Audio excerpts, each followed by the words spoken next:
सारे अरब देश हुए एक साथ, बना रहे दुनिया का सबसे बड़ा प्रोजेक्ट। दोस्तों, रेगिस्तान में एक ऐसी रेलवे लाइन बनाने की बात चल रही है जो पूरी तरीके से मिडिल ईस्ट को हमेशा हमेशा के लिए बदल देने वाली है।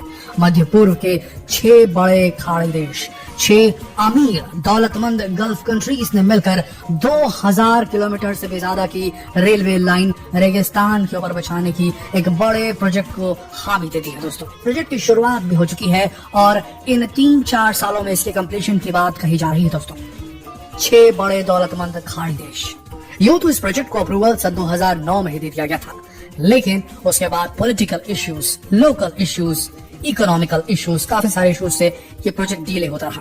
पर अब इसका फर्स्ट फेज ऑलमोस्ट कंप्लीशन के लेवल पे आ चुका है। आप सुनकर हिल जाएंगे कितना बड़ा प्रोजेक्ट है ये। पहले तो रेलवे ट्रैक्स को रेगिस्तान के ऊपर बनाना अपने आप में बहुत बड़ा चैलेंज है। इसी के लिए ये सारी दौलतमंद जो मिडिल ईस्टर्न कंट्रीज है, गल्फ कंट्रीज जो है, इन्होंने $250 बिलियन से भी ज्यादा का बजट रखा।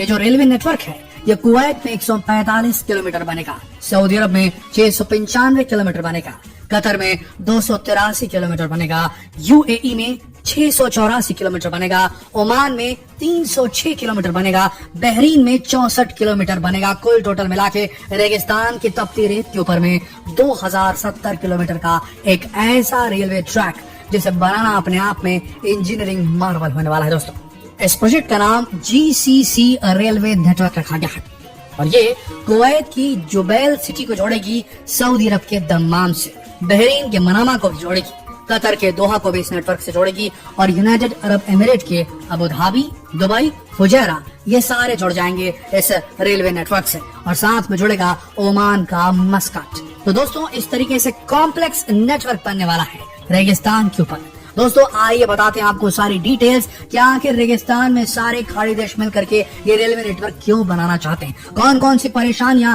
इनको इस रेलवे नेटवर्क को बनाने में आएगी, क्या ये रेलवे नेटवर्क प्रॉफिटेबल होगा भी या नहीं, आइए जानते हैं इस वीडियो में। दोस्तों, ये प्रोजेक्ट रेलवे में रिवोल्यूशन लेकर आ जाएगा मिडिल ईस्ट के अंदर, क्योंकि इससे सारे 6 बड़े कंट्री से एक दूसरे से कनेक्ट हो जाएंगे और माल की ढुलाई एकदम आसान हो जाएगी। ट्रांसपोर्टेशन ऐसी हो जाएगी जो पहले कभी नहीं थी। सबसे बड़ी चीज इकोनॉमिक डाइवर्सिफिकेशन, जिसकी तरफ ये कंट्रीज देख रहे थे, खासकर वो सारे धनाढ्य कंट्री जो इसके लिस्ट में शामिल है, जिसमें सऊदी अरब भी है और यूएई भी है। बताया जा रहा है कि इस प्रोजेक्ट से इन सारे देशों को बड़ा मुनाफा होने वाला है। सबसे बड़ी चीज जो होगी वो ये होगी रिडक्शन ऑन ऑयल डिपेंडेंसी। जो निर्भरता हो गई है, इन सारे देशों की सबसे बड़ी शक्ति है तेल बेचकर ये अपनी इकोनॉमी को बूस्ट करते हैं, अपने घर को चलाते हैं। लेकिन अगर इनका डिपेंडेंस, इनकी निर्भरता ऑयल की इकोनॉमी से हट जाएगी तो उसके बाद इनका फ्यूचर सेफ हो जाएगा। इसके लिए बाकायदा सऊदी अरब ने विजन 2030 बनाया है, जिसमें उन्होंने बहुत सारे अलग अलग जो गोल्स हैं उनको रखा। उसमें से एक गोल ये भी है कि वो अपने देश के अंदर टूरिज्म को बढ़ावा देना चाहते हैं। टूरिज्म एटलीस्ट 10% उनके जीडीपी में जो है कंट्रीब्यूट करना चाहिए। सन 2030 तक ये प्लान है। 100 मिलियन टूरिस्ट को अट्रैक्ट करना चाहते हैं पर ईयर सऊदी अरब के प्रिंस, और ये एक महत्वपूर्ण कारण है सऊदी अरब का इस GCC रेलवे नेटवर्क प्रोजेक्ट में शामिल होने का। अब होगा ये कि रेलवे नेटवर्क होगा तो टूरिस्ट का आना जाना आसान होगा। सामान की ढुलाई तो ठीक है, बट टूरिज्म इंडस्ट्री एक बहुत बड़ी इंडस्ट्री है और हम सब जानते हैं कि सऊदी अरब हो जाए, चाहे दुबई हो जाए, चाहे यूएई हो जाए, ये पूरा जो इलाका है यहाँ पर ऐसे बहुत सारे इंजीनियरिंग मार्वल्स हैं, इस प्रकार के मार्केट है जिनका विजिट करने के लिए दुनिया भर से लोग आते हैं, टूरिस्ट आते हैं। टूरिज्म बढ़ाने के लिए और ऑयल डिपेंडेंसी, जो इकोनॉमी जो है ऑयल डिपेंडेंट हो गई है, उसको वहां से हटाने के लिए ये बहुत बड़ा काम करेगा। बड़ा रेलवे प्रोजेक्ट है तो सामान की आवाजाही से ट्रेड बढ़ेगा, कनेक्टिविटी बढ़ेगी इन सारे देशों के बीच में। अब जब कनेक्टिविटी अच्छी हो जाती है दोस्तों, सबसे बड़ा फायदा होता है मैन्युफैक्चरिंग और ट्रेड सेक्टर को। जब मालूम है कि यहाँ से रास्ता है तो इस इलाके में मैन्युफैक्चर की जाएंगी चीजें और वहां से इस रास्ते के माध्यम से उन्हें अलग अलग देशों में भेजा जा सकेगा। सबसे बड़ी चीज, 6 देश कनेक्ट हो रहे हैं, पर इन 6 देशों के बियॉन्ड कई सारे पोर्ट भी कनेक्ट हो रहे हैं, बंदरगाह भी कनेक्ट हो रहे हैं, एयरपोर्ट्स भी कनेक्ट हो रहे हैं। नतीजतन इस रूट का इस्तेमाल एक बहुत अच्छे मैन्युफैक्चरिंग हब को डेवलप करने के लिए, उसे इरिगेट करने के लिए, उसको सिंचाई देने के लिए किया जा सकता है। यानी कि यहाँ बड़ी बड़ी फैक्ट्रीज डाल करके वहां सामान मैन्युफैक्चर करके इस रूट का इस्तेमाल करके पोर्टों के माध्यम से पूरे विश्व में उसे सप्लाई किया जा सकेगा।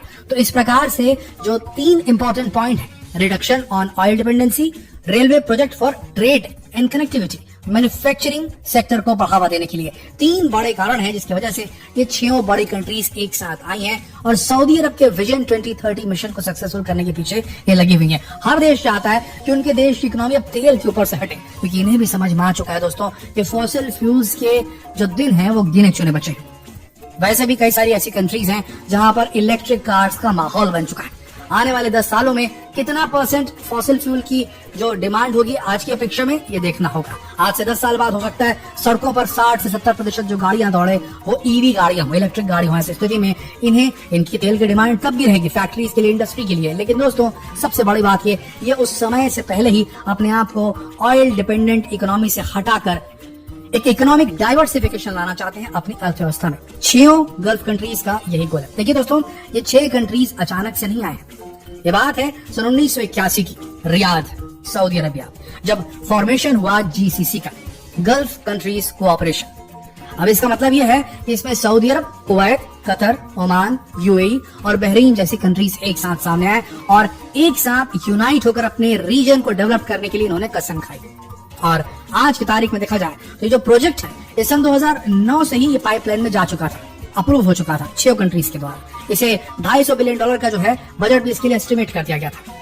और अब ये जो प्रोजेक्ट है धीरे धीरे मैच्योरिटी की ओर बढ़ रहा है। सबसे बड़ी जरूरत है, वक्त की सबसे बड़ी जरूरत है कनेक्टिविटी होना। कनेक्टिविटी होगी तो दोस्तों टूरिस्ट का भी आना जाना लगा रहेगा और सामानों की भी आवाजाही होगी। ये बात ये कंट्रीज बहुत अच्छी तरीके से समझ चुकी हैं। सबसे बड़ी बात, कौन कौन से चैलेंजेस फेस करने होंगे इस रेलवे नेटवर्क को बनाने के लिए। देखिए, आसान काम नहीं होता दोस्तों। आप जब 50 डिग्री तापमान पे, यानी कि अगर फ़ारेनहाइट में बात करें तो 122 डिग्री फ़ारेनहाइट के तापमान पर रेल पात बिछाने का काम करें, ऐसी सिचुएशन में अक्सर देखा जाता है कि कंस्ट्रक्शन का टाइम जो है वो नाइट में कर दिया जाता है, रात में कंस्ट्रक्शन चलता है। दूसरी बात, रेगिस्तान के ऊपर में रेल पात बिछाना, रेलवे ट्रैक्स को बिछाना आसान नहीं होता, क्योंकि रेलवे ट्रैक को बिछाने के लिए सॉलिड स्टेबलाइज्ड सॉइल चाहिए होती है। मिट्टी जो है वहाँ की हार्ड होनी चाहिए, और बालू यानी कि रेत के ऊपर इस प्रकार के ट्रैक को आखिर कैसे बिछाया जाएगा। तो इसके लिए बाकायदा सॉइल स्टेबलाइजेशन की टेक्नोलॉजी का इस्तेमाल किया जाएगा, ताकि कंस्ट्रक्शन के दौरान नीचे अच्छी स्ट्रेंथ प्रदान की जा सके, अच्छी ताकत प्रदान की जा सके, और उसके ऊपर फिर रेलवे ट्रैक्स को बिछाया जाए। उसके बाद एक और बड़ी समस्या आती है, जो चैलेंज आएगा वो है टनलिंग डिफिकल्टीज, टनल्स बनाना रेतीली जगहों में। ये काफी बड़ा काम रहता है, पर इसका भी सोल्यूशन जो इंजीनियर्स हैं वो निकाल रहे हैं। एक्सट्रीम टेम्परेचर में काम करना पड़ेगा, ये तो बता दिया गया। सबसे बड़ी चीज, जो सैंड का अक्यूमुलेशन होगा ट्रैक्स के ऊपर में, यानी कि रेल की पटरियों के ऊपर जो धूल जम जाएगी, जो रेत जम जाएगी, तूफान तो लगातार आते ही रहते हैं। ऐसी स्थिति में रेतीले तूफानों का सामना करने के लिए स्पेशली डिजाइन ट्रैक्स को वहां पर लगाया जाने वाला है। तो कुल मिलाकर देखा जाए तो अपने आप में एक बहुत बड़ा इंजीनियरिंग मार्वल भी होने वाली है ये रेलवे परियोजना। दोस्तों, ये थी जानकारी गल्फ कंट्रीज के एक साथ आने की और एक ऐसे मेगा प्रोजेक्ट पर काम करने की जो कि उनके मिडिल ईस्ट रीजन को एक नई ऊंचाइयों पर ले जा सकता है इकोनॉमिकली। आशा करते हैं इस वीडियो से कुछ नया जानने को मिला होगा आप सबको।